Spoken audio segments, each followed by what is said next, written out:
Welcome to my first baking recipe on YouTube. Boo, boo, boo, boo. So today we are baking, and as you can see, it's got something to do with banana and some chocolate. So we are making banana bread, right? We're making chocolatey banana bread. I hope you're all excited for that. You know when your bananas start getting like this and they're all speckled and spotted and hey, yeah, no, they're not really, very appetizing to eat. Personally, I don't eat them as soon as they start looking like this. So the next best thing for you to do is to make a recipe out of the banana. And banana bread is one of the faves when it comes to actually repurposing your overripe bananas. So to start off with our recipe, I am going to take 120 grams of butter. And it must be softened butter. Guys, remember, when baking, make sure that your ingredients are at room temperature. So ensure that you take everything out in advance, so that by the time you actually start baking, your ingredients are at room temperature, one. And then number two, when you're busy mixing your ingredients, put your stove on, right? So you can start the preheating process. So my oven is currently preheating at 160 degrees, right? So we've got our softened butter here. I've got 120 grams of softened butter. And then to that, I am going to add 3 tablespoons of sugar, right? So I'm using normal white sugar, and I'm going to add 3 tablespoons of that. And we're basically going to cream this together. And something about baking, guys, is measuring is important. It's not like cooking. Cooking, you can freestyle it, Cooking, cooking. Baking is a bit of a different story. So make sure that you follow the recipe to the T. Right, so then now I have got my hand mixer, and I'm going to switch it on, and I'm going to cream together my butter and sugar.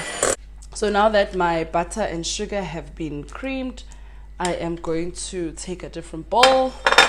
Right, I'm just going to put this aside, and then I am going to peel my bananas, and I am going to mash them. So I've peeled 4 bananas. And then what you now have to do is you basically just take a fork and you mash your bananas. Just mash them. Make sure you break them up.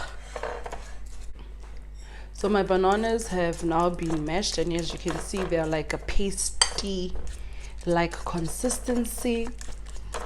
And then now what we're going to do is we're going to crack eggs. Now just a little tip, guys, whenever you crack eggs, never crack eggs into whatever mixture you're going to be using it for, just in case there's a rotten egg, right? So you always just crack it into a separate bowl, so that should there be anything wrong with the egg, it's easy to discard and it doesn't mess up your entire recipe or entire dish. Then I'm just going to mix that together. Then to that, I am going to add half a teaspoon of vanilla essence. It smells so good. Vanilla essence, guys, And then I'm just going to combine this as well. Then now I am going to throw that in there. And I'm just going to mix that together.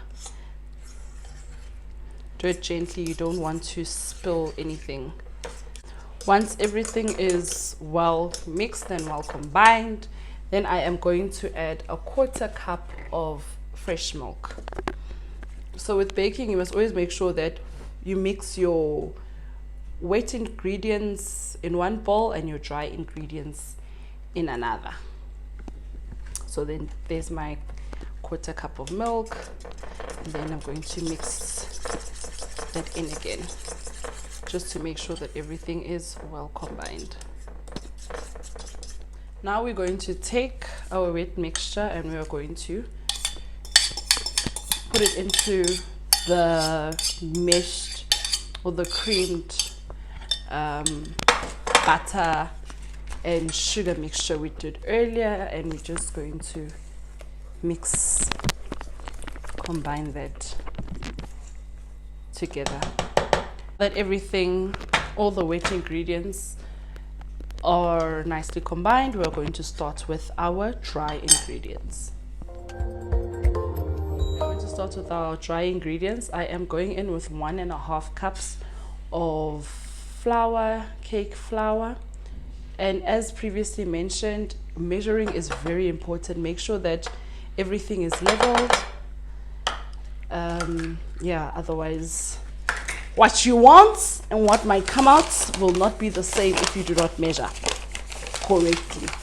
In with my 1/2 cup, so I've got 1.5 cups of flour. To that, I'm going to add 1/2 teaspoon of salt. Then I'm also going to add 1/2 teaspoon of baking soda. Baking soda, guys, not baking powder. And then I am going to mix. I'm going to just combine my dry ingredients. I'm just going to whisk all of this together so that it well combines the flour, the salt, and the baking soda. Then once I have well combined and mixed my dry ingredients, I am going to throw them into my batter with the wet ingredients. I'm going to throw all of that in, and then now I am going to fold everything together. Remember, when baking, you never want to overmix. That's one thing you should never ever do. So just mix everything together until it is combined. However, do not overmix. And once it's almost at the desired consistency, so to ensure that I don't overmix, then I'm going to throw in some chocolate chips. This is milk chocolate, baking chocolate, 100 grams of that, because I want my banana bread to have some chocolate. So just fold that in so that we have those pieces of chocolate evenly distributed within the loaf itself. Then once everything is now well mixed, I am going to take my baking pan, or my loaf pan rather, and then I am going to spray it with some non-stick spray. If you do not have non-stick spray, you are more than welcome to butter it. So I'm just going to spray it and ensure that every part of the pan is sprayed so that my bread does not stick. And once my pan, or my loaf pan, has been well sprayed, I am going to now take my batter and I'm going to scoop it in there. So then now I'm just going to evenly spread out my batter. So once I have evened out my batter in my pan, I'm sure you're all wondering what the last banana was for. This is just for a garnish. You're more than welcome to put it in the oven looking just like that.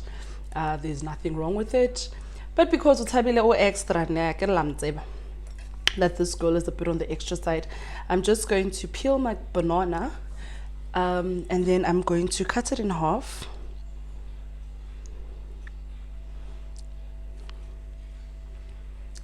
And then I am going to put it middle side up, just as the garnish. Just push it in just a little bit. And then look at that. So now we are going to allow this to bake in a 160-degree oven for 35 to 55 minutes.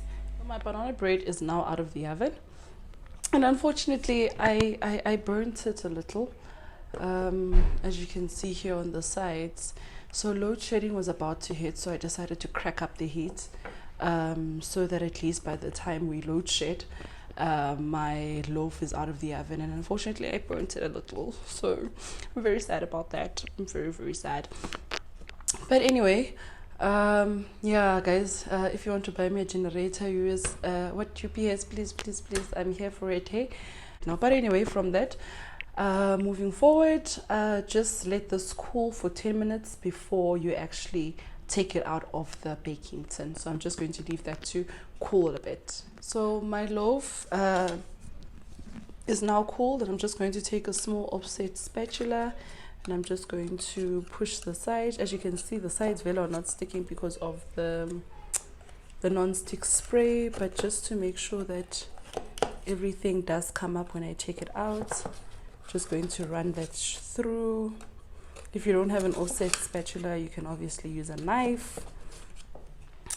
And then I'm just going to tip it over. I'm gonna hold this with my hands. Ooh, look at that.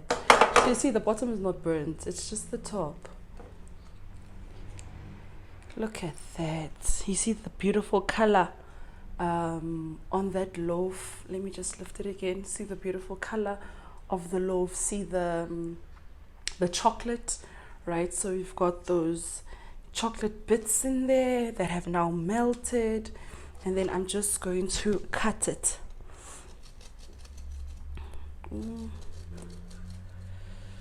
So it's crumbling a bit because of the burnt pot, but look at that.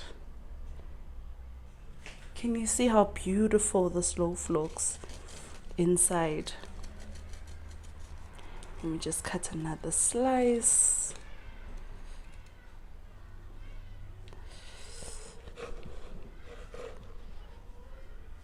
Can you see those chocolate pieces? Yeah, guys, I really hope you enjoyed, and please remember, do not burn, do not burn, do not burn, and remember to check your load shedding schedules before you put stuff in the oven. Bye.